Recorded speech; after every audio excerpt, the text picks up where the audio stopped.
Get to know your paints and colors. Separate your colors. If you have a large number of paints from different manufacturers, the easiest option is to separate them. Here there are 3 palettes: Schmink, Daniel Smith, White Nights. So it's good to have 3 different color maps. All paints have labels with color characteristics. To avoid confusion and remembering, we use a color maps or cards. Arrange colors in your own way. For example, warm and light, cool and dark. It's all individual. You can find the one that works best for you. Take watercolor paper. There are 24 colors here, so we need to divide the paper into 24 parts.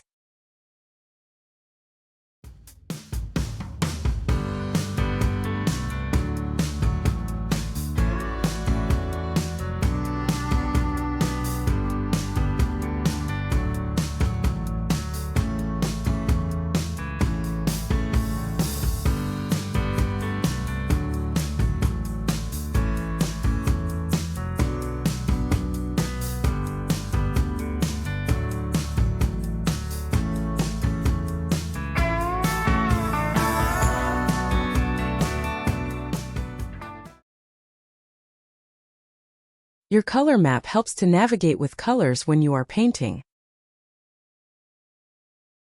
Next, place a sample of each color in the corresponding part. Use only clean water. We usually use 2 jars of water. We wash our brushes in 1 jar. We use the other jar for watercolors.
Dry it. It is important to indicate the color name, number and the transparency. There is always information on each tube.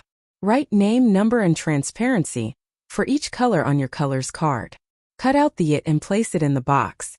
I cover it with clear plastic so my color card doesn't get some other colors. Now at /s ready. Almost. A color card helps you find colors, especially when they're dark. You'll learn their locations over time, but for beginners, it's very helpful to have a color chart handy. When you are working with watercolors, time is a very important factor. Therefore, getting to know your paints in advance will make future work much easier.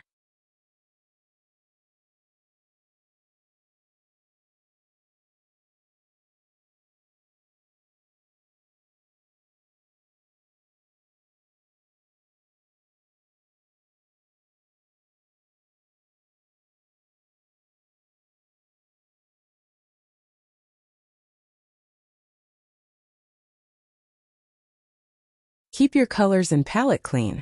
Use clean water when you are mixing colors. Otherwise, muddy gray tones will result. Tips.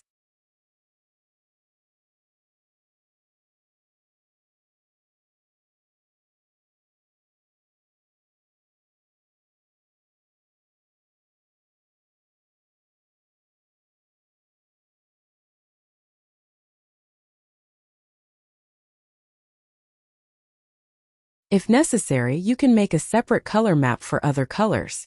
Remember that good paints can be saved. If necessary, they can be dried with a hairdryer and used next time.